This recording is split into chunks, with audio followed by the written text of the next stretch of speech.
How's it going, YouTube? Coming in today with another video, and today, guys, the bring to you is going to be the new episode of the Yu-Gi-Oh! Outlet, and I hope that you enjoy today's video because there's going to be a lot to talk about Post-Allen and talking about Rhode Island. That is our next YCS. It's going to be a lot of fun. I'm going to be there. Come up to me, say hello. It's going to be a great time. Very excited to play new variants of Malice. It's going to be a lot of fun. The new added Gnister cards are broken, and it's going to be pretty wild. But today we're going to talk about everything that you should know leading up to that and for that. So if you haven't already checked out my sponsors or on RW, Cloud, Gem, Arla, Imperium, Dragonshield, or Grimoire, definitely go ahead and do so all down below in the description. Subscribe to the channel so we can have 30,000 before the end of the year. That'd be amazing. That is my goal right now, is 30,000. I know that we can hit it. I know that we can do it. It's going to be amazing. And also, pick my new playmat if you haven't already. It's really cool. It's Blue Eyes. You know, we all love a good Kaiba episode, and now you have a good Blue Eyes mat. So you can get one single, double, with zones, without, up to you, but it's really cool. I like this one a lot. It came out really nice. But without further ado, let's hop right on into the Yu-Gi-Oh! Outlet. The first thing to talk about is going to be, yes, this is the Post-Allen best deck in the room. It will be the Malice Agnister deck, which is realistically just going to be Malice, but Backup and Wizard are just so good that you might as well include it in the name.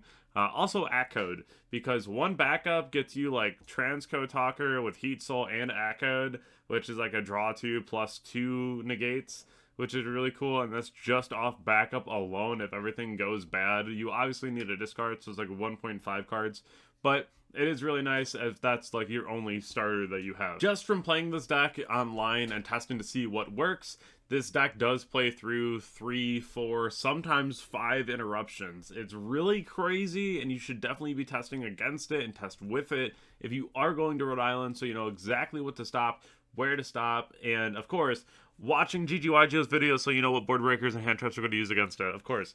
Of course. I don't know who said that, but, you know, thank you.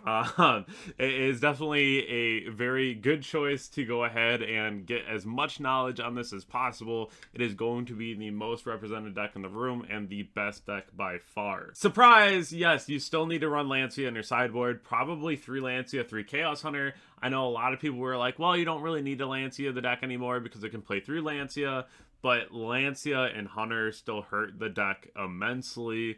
Yes, you still want to Lancia the deck. Yes, you still want to cut them off as soon as possible because it's going to be way less optimal playing without banishes versus playing with banishes. So definitely make sure that you are still Lancing this deck is going to be very important.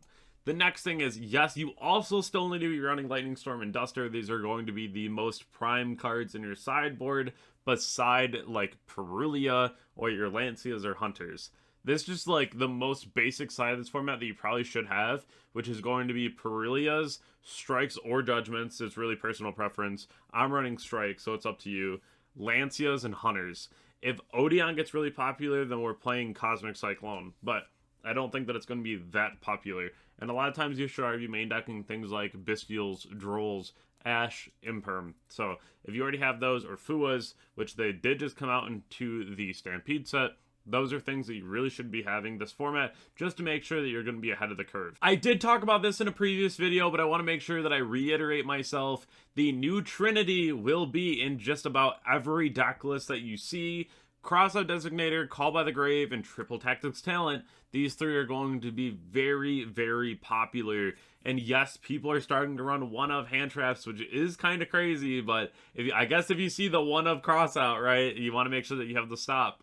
But that is something that we are seeing where you'll see like 3 Ash, 3 Imperm, 2 Nib, 2 Droll, an Ogre, right? Like just crazy, statistically impossible hand trap lineups when it's just one cross out. But I mean, that's just something that we're seeing.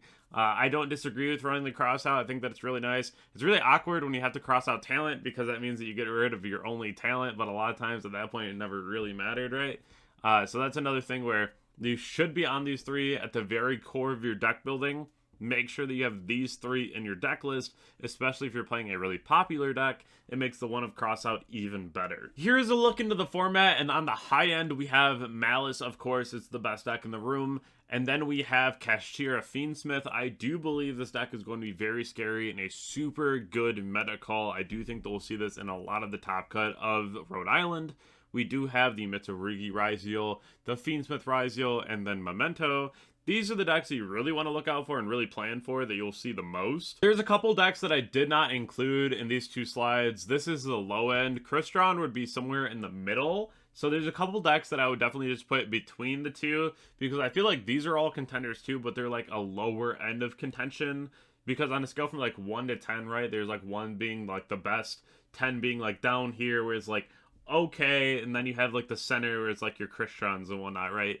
So at a low end, we have Fire King, the Unchained Fiendsmith deck, which you could just play Unchained too. I think the deck's also very good. Loses really hard to Fua and Perulia, but it is what it is. Math Mech, we'll see a lot of that, I'm sure. Someone will top Rhode Island with Math Mech at Ignister. I already know it's going to happen. We're going to see it. That deck was sick. It was like 60 cards. It was super Giganta Brain to run, but someone's going to play it again. Primite Blue Eyes, I just think this deck is horrendously bad, but we'll probably still see it. And then Tier Limit. Tier Limit is just like at an all-time high right now, right? Like 1 Shifter, 1 Druid Worm, no Dweller. We're still going to see the 1-of Shifter and Malice. People are still going to play that 100% because it's just a Saki thing. If you see it, you see it. If you don't, you don't. People are still going to play that 110%. So make sure that you're not going to be super salty if you see it when it drops. It's just like Crossout now, and Talent, and Call By. We're just adding more Saki 1-ofs to the game for literally no reason. Just ban cards that are problems. My dark horse for Rhode Island is definitely going to be Fiendsmith Evil Twin. I think this deck is insane. This deck now has its own in-archetypal Fiendus, which is crazy. Just a hand trap negate.